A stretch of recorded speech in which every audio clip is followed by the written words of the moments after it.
Olá, pessoal. Então, nós vamos para o nosso último vídeo de normalização.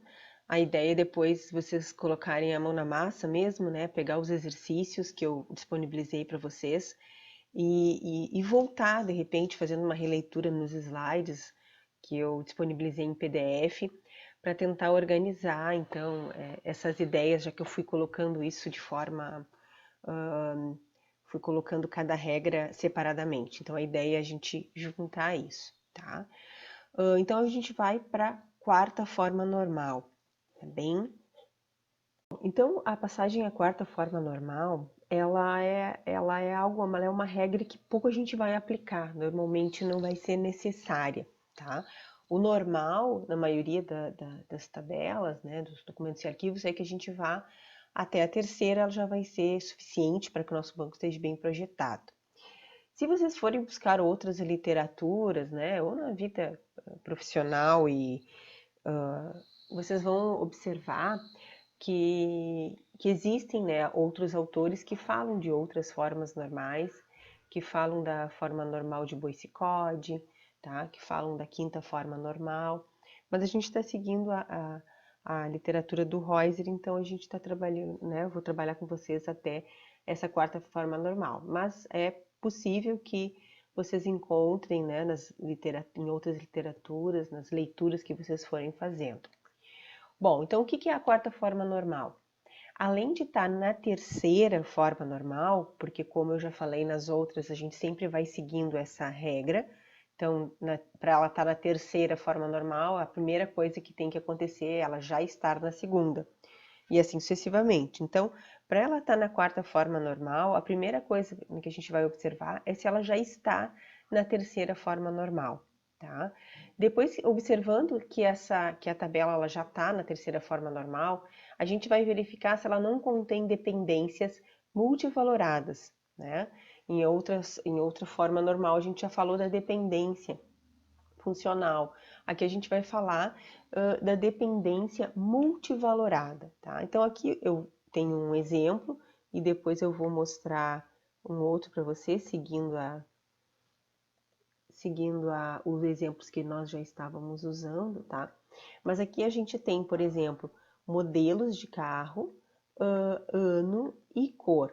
Então, o que a gente observa? Por exemplo, o Gol é 2016, o Uno é 2016, o Uno 2015, o Fox e o Fox. Bom, desses modelos, cada modelo tem o ano e ele tem uma cor, né? Então, o que a gente nota aqui, ó? Que a cor, ela se repete, tá? Porque a cor, ela vai depender, ela não depende do ano, né? A cor, ela vai depender daquele também, né? Pode depender daquele modelo. Então, aqui o autor coloca que ocorre quando, para cada valor de um atributo A, existe um conjunto de valores para outros atributos B e C que estão associados a eles, mas que são independentes entre si. Então, representamos a dependência do multivalorado dessa seguinte forma, onde B é a coluna que depende de A. Tá? Então, ano e cor são independentes entre si do modelo do carro. Não é que um ligue com o outro, eles são independentes. As duas colunas, elas são dependências multivaloradas do modelo, né? Que é essa dependência que a gente está falando aqui, tá?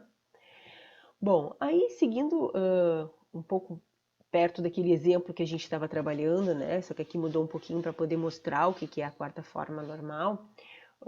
Do exemplo do projeto, do empregado, aqui foi adicionado um exemplo diferente, tá? Vamos supor que eu tenho essa relação, que a gente chama de relação ternária, que é uma relação entre três entidades, não é uma relação, não é uma entidade associativa, né? Que ela vai ser oriunda de uma relação e vai, né, se relacionar com outro, não. Ela é uma relação ternária, ela vai ter três entidades que se relacionam ao mesmo tempo. Tá?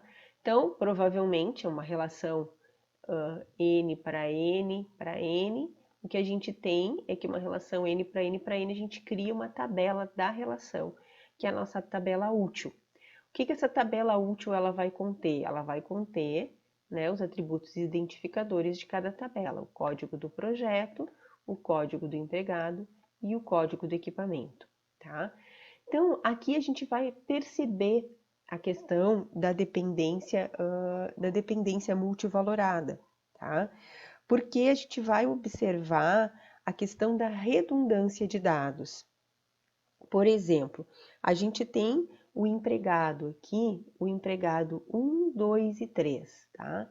Esses empregados, eles participam do projeto 1, utilizando o equipamento 1, tá?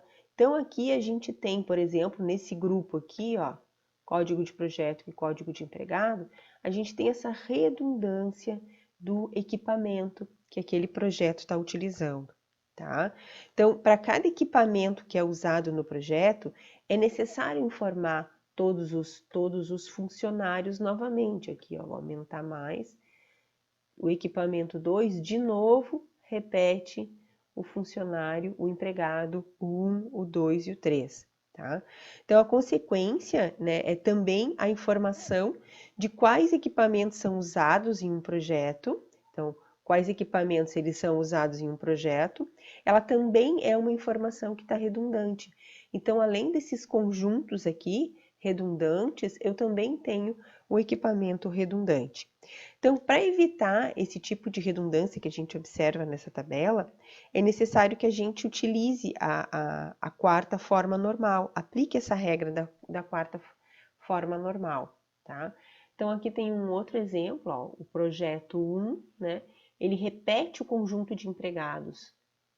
A forma como a gente apresenta é o código do projeto, ele determina, né, o código do empregado. Então, o código do empregado é dependente, assim como a gente tinha antes. Só que isso acontece 2 vezes. Por isso que essa dependência funcional, ela é multivalorada. Então, como é que a gente poderia fazer, né, para que isso melhorasse? É decompondo essa tabela, a tabela de utilização, decompondo essa tabela aqui em 2 tabelas, tá?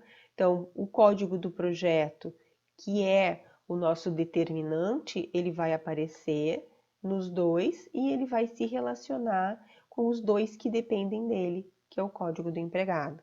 Então, nesse caso, a gente decompõe as tabelas para poder evitar essa dependência funcional multivalorada. Então, é uma outra regra que a gente tem que observar nas nossas tabelas e né, fazer com que isso não exista essa dependência nas nossas tabelas. Para quê? Para evitar a redundância de informação. Tem várias vezes informações se repetindo, né, sem necessidade.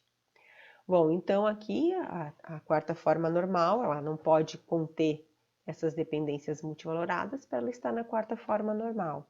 Tá, pessoal? Então, nesse videozinho falei um pouquinho para vocês sobre essa questão da dependência funcional multivalorada, que a gente é uma outra regra que vamos ter que observar nas nossas tabelas para deixar o nosso banco mais bem projetado ainda, como define o Roisa. Tá bem, pessoal? Então, a partir de agora, vocês podem fazer os exercícios disponibilizados através de um questionário na plataforma e utilizar o material que eu disponibilizei como PDF para guiar vocês, tá? Dentre outras fontes que vocês achem necessárias. Tá bem, pessoal? Até o próximo vídeo, próxima aula, então. Até mais!